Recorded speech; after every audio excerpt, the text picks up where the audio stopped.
Family, welcome to our Feed Swap Friday.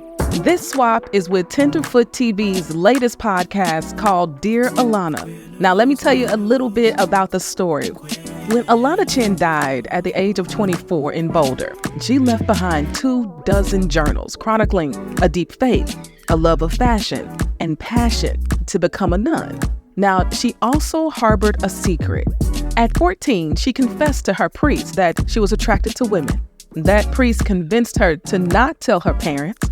And for 7 years, family, Alana covertly sought pastoral counsel and conversion therapy. After being hospitalized for depression, she ended her life in 2019. When Simon Kent Fung learned of her story, he reached out to her family to offer comfort. His own life was shockingly similar. He too sought out conversion therapy for nearly a decade, y'all. And in his efforts to become a priest, as he discovers more about Alana's brief life and their overlapping experiences, he's compelled to understand the truth of what happened to her and finally face what happened to him. So in this first episode that we're going to share today, Simon travels to Boulder to meet Alana's mother, Joyce, and becomes determined to help her understand what happened to Alana.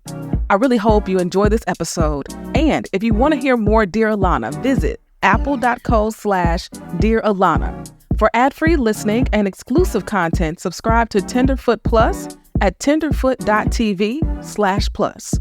Enjoy, family.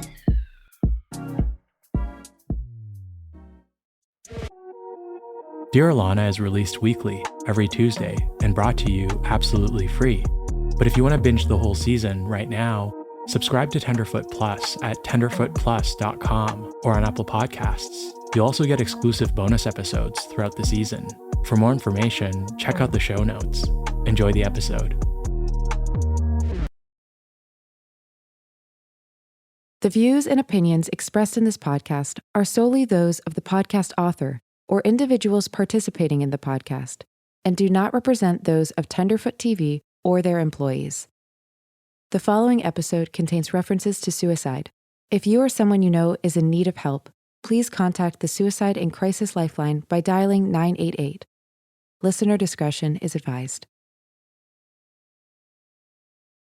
Happy birthday to you.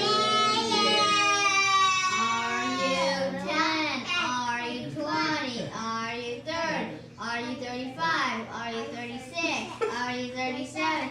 Are you 38? Stop. It's my birthday, and you can tell from my voice that I'm not as excited to turn 38 as my nephews are. I thought my life would look pretty different. My younger self would have guessed that I'd be married by now, not single and newly unemployed, having just burned out of the tech career I'd spent so much of my life building. I remember birthdays as a kid. When I turned 7, my dad taught me how to ride a bike for the first time. Life was, in some ways, so much simpler, but still kind of terrifying. I grew up in the Catholic Church, and not just the occasional Sunday Mass. As a kid, and throughout my early adult years, I actually wanted to become a priest. This might sound intense, but for Catholics, the purpose of life isn't to become a good person, or even to become a priest, but it's to become a saint. Saints, they said, were united with the people here on earth from beyond the grave, in a kind of mystical way. At first, this scared me, thinking about the dead having an influence on the living. But the saints, they wanted to help us. I remember praying to St. Anthony when I couldn't find my pencil case, and he totally came through. But if you had told me that someone who died, who I'd never met, would take me from my life in San Francisco, compel me to spend the next 3 years following her story, and make me confront my biggest fears in real time, I wouldn't have believed you. That would be taking this mystical concept too far.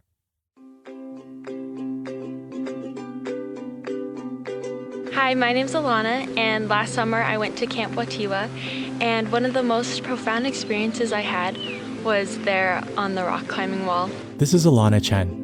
She's 16 and standing in front of the Rocky Mountains, where she's attending an outdoor Catholic summer camp. And as I was going, I was climbing, really excited, but eventually I got to this place where I was just stuck on the rock. And the people that were helping me were trying to tell me like which way to go so that I could keep going, keep climbing up. And I just didn't want to listen. So for a while I blocked them out, but I was still stuck. So I was just stuck there, clinging on. Alana's from a small town outside of Boulder, Colorado. She works at an ice cream shop called Sweet Cow. Her favorite flavor is chocolate oatmeal stout. And eventually I just got more and more tired and weaker. And they just kept saying, okay, just let go. If you let go of the rock, like the rope will just swing you back to that straight path. And still I didn't want to listen to them. Alana's really good at ultimate frisbee. Her team makes it to the state finals, but she's a little different from the rest of her teammates. That's because since she was 13, she's wanted to become a nun. But eventually, as I just sat there, I just heard in my heart this voice that was just saying, let go. Just let go of anything you're holding on to, your pride or your fear, and the ropes will catch you. And in reality, it was like God would catch me in that moment, because I could just let go and not be afraid anymore. I remember the day I learned about Alana. It was December 2019, and I was scrolling on my phone when I came across the news of a girl from Boulder, Colorado, who wanted to become a nun, was told to keep a secret, and who died at the age of 24, with her entire life ahead of her. Breaking from overnight, Louisville police are searching for a missing 24-year-old woman. Our Denver 7's Addie Guajardo sat down with her family, and Addie, they tell you they believe conversion therapy played a role. Yes, the mother says her daughter first opened up to a priest at her church when she was just 14 years old. However, the church denies any conversion therapy was done. I froze. My blood went cold, and it felt like time stopped. You see, I recognized the kind of religious community that Alana was a part of, the kind of counsel and therapy she allegedly received that promised to convert her sexuality, even the way the church responded. I recognize these things because even though I'm a decade older than her, Alana's story sounded strikingly similar to mine. I went on Facebook and started searching. I found Alana's mother, who had just posted about how Alana had sought a controversial kind of therapy against her parents' wishes. Overcome with I don't know what, I wrote to her, sharing things I never talk about with anyone, things I've kept secret. I told her about how I'd always wanted to be a priest when I grew up. That to me, conversion therapy wasn't a buzzword. I'd spent my 20s trying to change my sexual orientation and even sought one of the most acclaimed Catholic therapists to help me. And I shared how important the church still was in my life. I had no expectations that she would get back to me. I just wanted her to know that maybe someone out there understood. A few months later, Alana's mother, Joyce, wrote back to me, and we talked on the phone. Her grief was palpable. She shared memories of Alana and blamed herself for not knowing earlier or doing more. We stayed in touch like this over the months through emails and phone calls. Sometimes she'd send a single text in the middle of the night saying, "I miss her so much."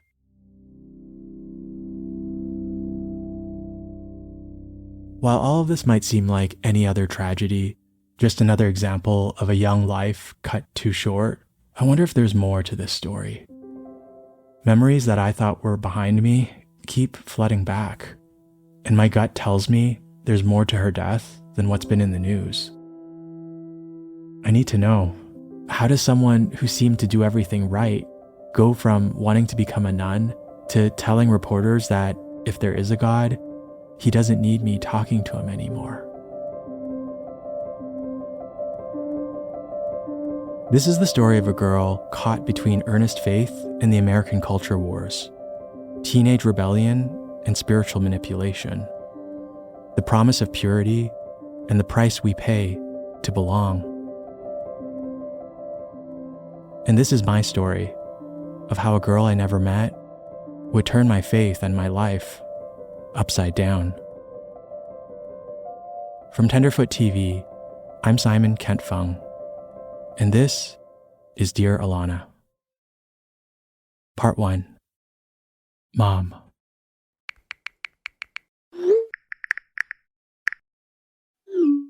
It's been a year and a half since I first reached out to Alana's mother, Joyce. She texted me earlier in the day, and we talked about how great it would be to finally meet up in person. Having just spent time with my family for my birthday, I've been thinking about Alana and her family a lot.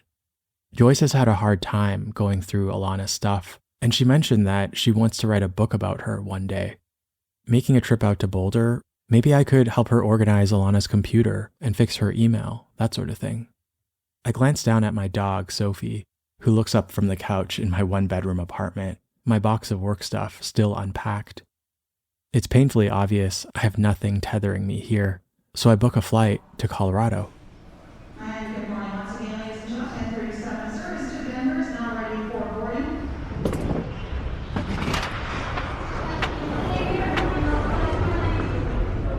As I pick up my rental car and drive towards Boulder, I'm struck by how flat and wide this part of Colorado is. Compared to San Francisco, everything feels spread out. Just passed by a tattoo and art gallery. In between each city are stretches of cornfields and ranch land and dominoes and nail salons. But the sky is everywhere. The sky and the mountains are everywhere. As I pull up into the parking lot of her apartment complex, I can't believe I'm finally going to meet this woman who I've been texting and talking with for so long. Joyce? A dark-haired woman calls to me from the second floor. She comes down to let me in. Hi. Oh my God. Oh, I can't believe you're here. I can't believe it either. This is so surreal. You look great. Oh, you look great. Thank you. Really you. I know it's... Little makeup can do some wonders. Joyce is tall and striking in person, with a dark olive complexion and a wide smile. She's 60 and has this disarming yoga mom energy. She lives alone on the outskirts of Boulder, having gotten divorced about 8 months ago, while Alana's father, Mike, kept the house. The kids have all moved away, and Joyce and Mike share custody of their 2 dogs, who are with her this week. Her small apartment is full of light and tastefully decorated with white furniture. Beautiful. Look at how you've done this place up. Yeah, I have a lot of Alana in here. She eagerly shows me around. It's like everywhere. Really? Well, that's her picture from her birthday. Along the walls of the entrance is one of the last photos of Alana, head tilted and holding 2 packages in her hands. I recognize this photo from the missing persons police report. That was right 2 months before she passed. Oh my gosh. She was so happy. Yeah. And then, But what were the gifts that she's holding? Oh, some of my friends, they got her hiking socks because she loved to go hiking and climbing. Oh. Yeah, and then it's funny, these shoes. She was also like outdoorsy, but then she'd do fashion. Like she'd pick something like that, and I'd be like, I'd never wear something like that. But yeah, with the we big went heels. to the monastery for that retreat. That was October. Yeah. And there's a thrift shop, so she picked those out and some cool pants. And that's the art. She did that in high school. No way. We're standing in front of an impressive canvas of pink and crimson flowers. Stained glass? You know what? It looks like stained glass. Everybody says that she made it out of pieces of magazine. It's crazy. Oh my gosh. She's got a great eye. Yeah, she was so artistic. And finally she finally said, I'm gonna be an artist. I'm like, yes, that's what you already are. But I have everything. So I'll show you. But take it. Gosh, I'll just do you leave this want here. Any ice water or salsa water?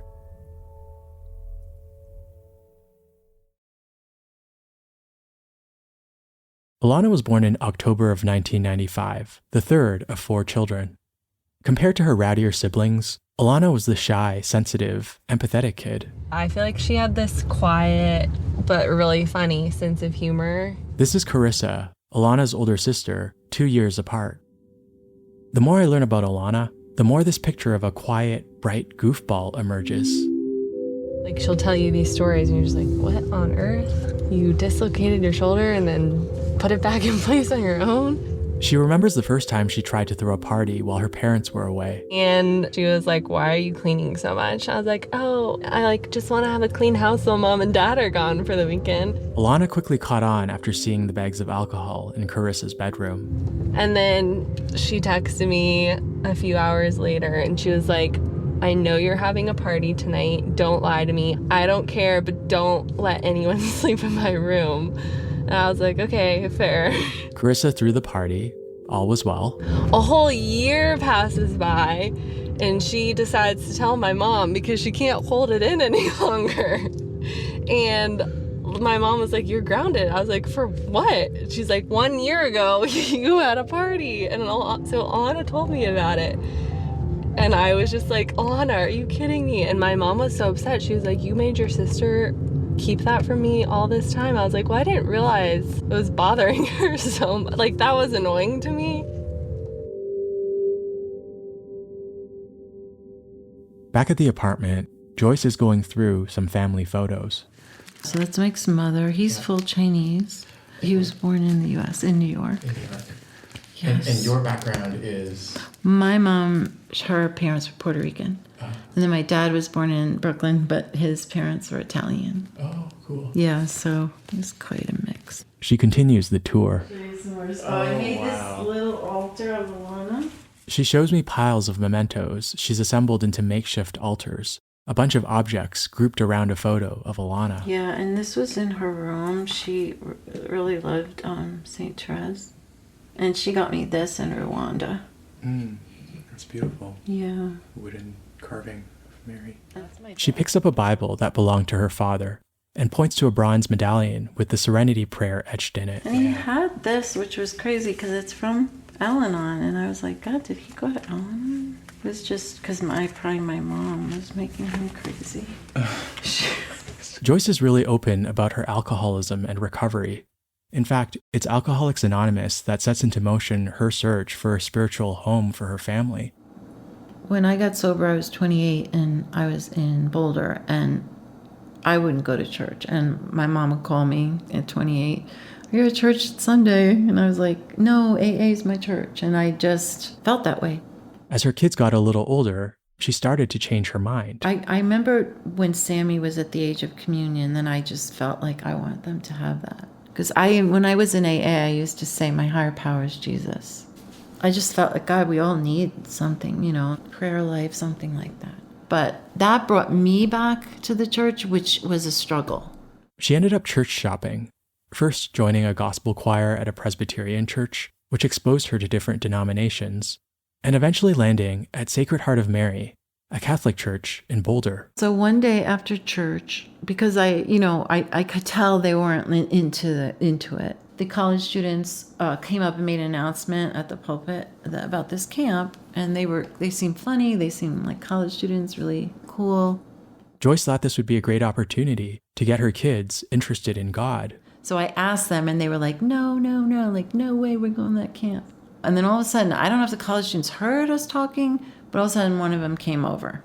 And she was probably the sweetest one and seemed the nicest and not weird.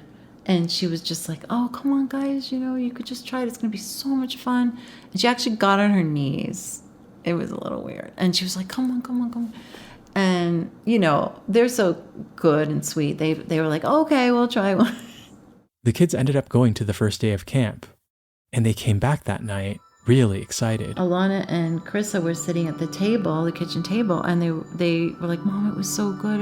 And their tears were rolling down their face. And I was like, why are you crying? And they were saying, we were hearing stories, like someone was raped. Some serious stuff, I thought for their age. But they found God and they love Jesus so much, and they're so happy, and they overcame this. And I remember thinking, well, I hear people speak in 12-step programs, and it's very moving. You always get to the end where it's like, wow, great. And so I was a little concerned, and I asked a little bit more questions, and then they were just like, we loved it. They finished the rest of the week at camp, and that's when Joyce remembers a change in Alana, who's 13 at the time. The very next Sunday in Mass in the same church, Alana was on the edge of the pew, and she was sitting up, and she had her hands in prayer, and she was like focused, night and day. like doing everything perfectly that you need to do in the Mass. And then I remember asking her, because she was even more devout, and I said, well, what are you doing? And she goes, well, we learned what to do in between these things that the regular people do. During Mass, most run-of-the-mill Catholics are barely following along and probably spacing out. But the really devout ones, the ones in the know, for example, that after the priest has handed out communion, that's the time to be in quiet reflection and give thanks for having received the body of Christ. I mean, I just was shocked. I was shocked, but I was like, wow.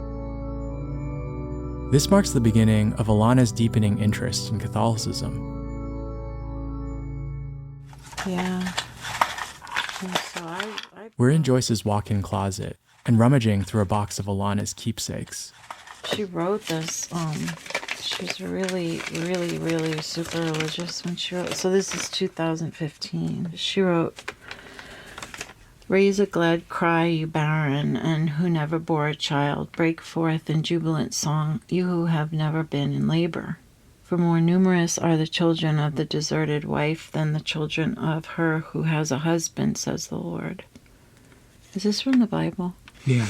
"Do not fear, you shall not be put to shame. For the shame of your youth you shall forget. The reproach of your widowhood no longer remember."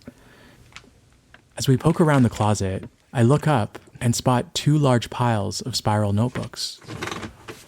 Are those all the diaries? Yeah, the ones. She had so many of these, like notebooks and notebooks and notebooks. Over the last 2 years, Joyce has been telling me about Alana's journals.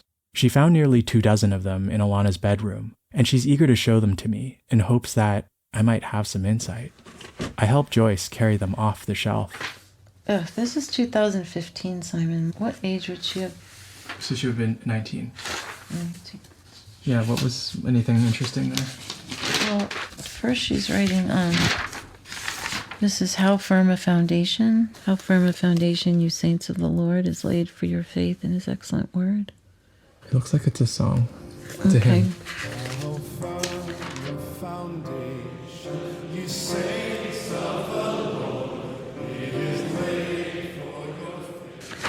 And then she writes, maybe she wrote a poem, or is this a hymn too? "I will come to you in the silence. I will lift you from all your fear." I think it's another hymn. Okay. And then she writes, "Jesus, you keep answering my prayers. I ask, save me from the sin of apostasy. That's a medieval term meaning abandoning the faith. Teach me, please. Teach me to evangelize, to proclaim, to live the faith and love, to speak of you at home and abroad. Amen." I've written these same prayers in my journals.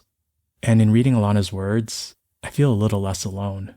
I don't know anyone else who as a teen was this focused on God. Joyce tells me that Alana also stood out for her religiosity. She was known around town as the saint, and not just because of her prayers. Oh my God.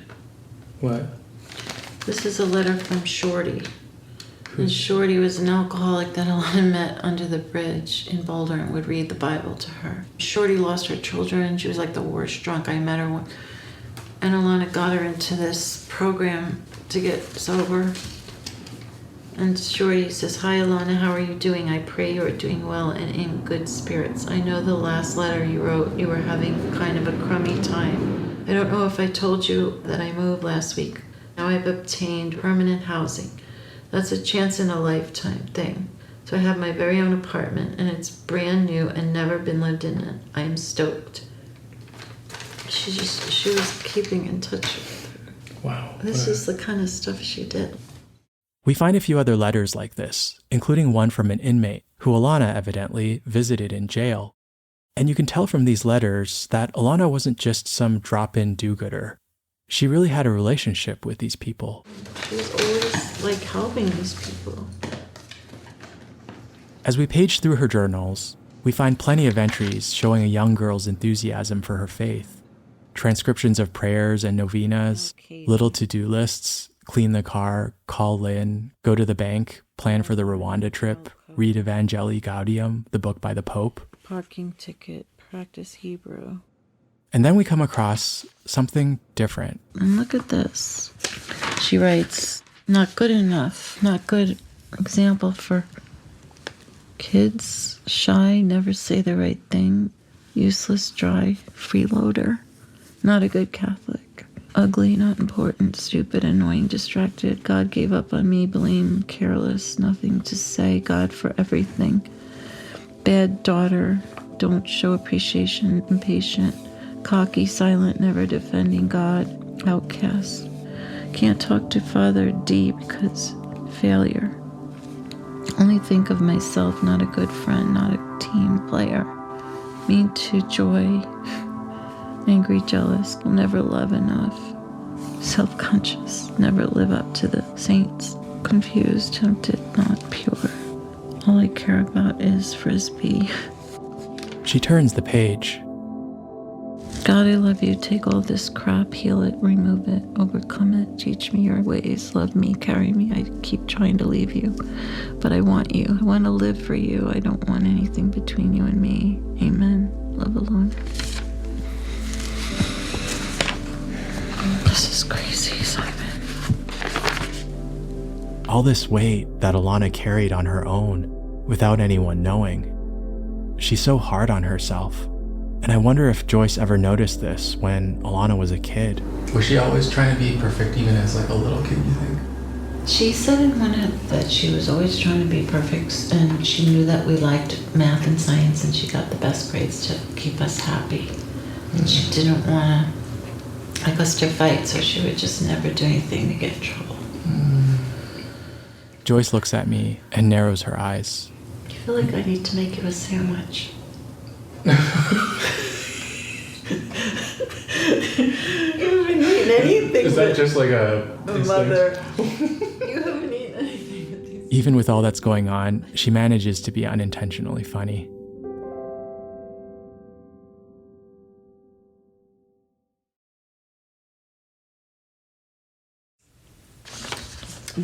I was telling you about this, that I found this on her keyboard. It was just like kind of showed up, and I'm in Joyce's apartment, and she holds up a folded letter with Alana's own curly handwriting. I don't know. Do you want me to read it to you? Yeah. Dear Alana, you are just a little girl, but you really don't like yourself. What if I told you that I love who you are? I love you how you are and how you will be tomorrow.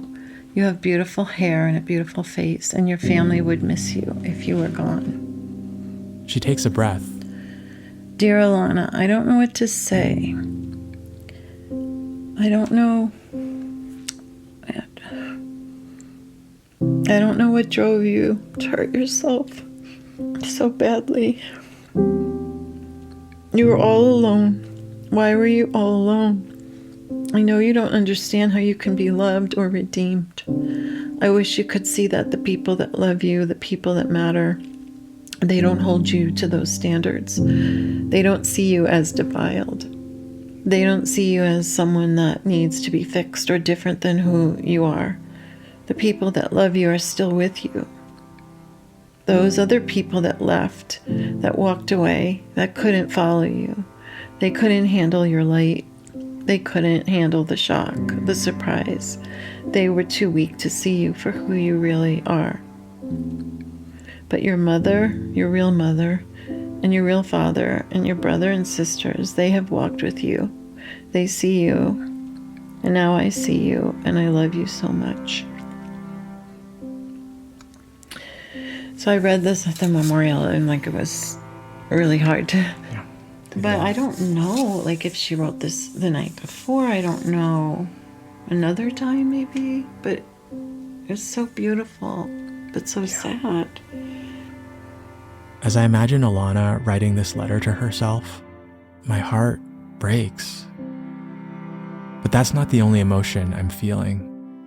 I'm feeling something stirring inside of me, a combination of fear and dread. Maybe it's because everything Joyce is reading to me feels so eerily familiar. I remember my earnest zeal, my spiritual rumination, my feeling of being abandoned.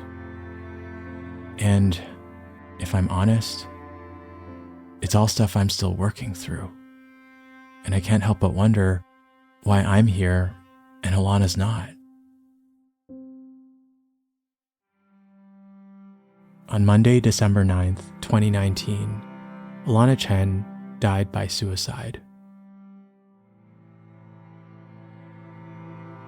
You may not understand how a young person so deeply in love with God would want to take their own life, but I do.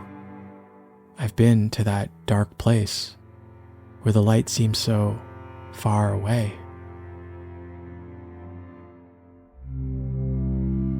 At the end of a long day, Joyce is sitting across from me on the floor, and there are papers everywhere. The giant Tupperware box looks like it's exploded open. All right, we're gonna organize this later. Yeah. I'm never gonna... You will. No, I can't. All right, let's put this away. It'll be here. I'm just never gonna write this. You will.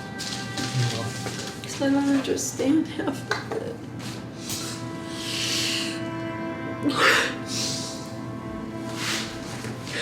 I don't understand. This happened to her.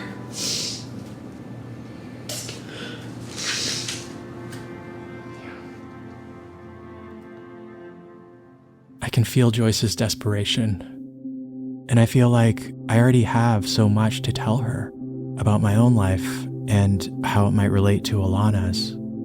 But am I ready to go there? And what does this say about a church I still know and love? I look at Joyce, surrounded by the notebooks, artwork, and photographs, her daughter's life laid out on the hardwood floor. And then I feel something else. It's a feeling of conviction. I have to help her understand what happened to Alana. I will follow you wherever you may go. Next time on Dear Alana. Today, 22 young women will begin their journey toward becoming a nun. How Alana's decision to become a nun is solidified when a controversial priest offers her spiritual direction.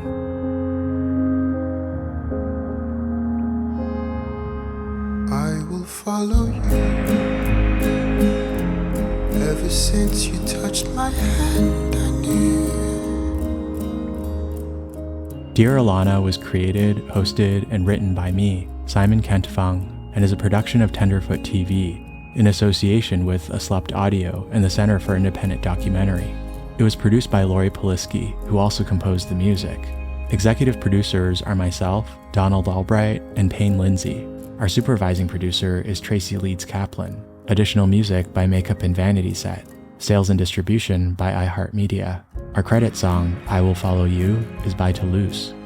Show notes and resources can be found on our website, dearalana.com. If you enjoyed this episode, please take time to follow the show, rate, and review. There isn't an ocean too deep, a mountain so high it could keep me away from my love.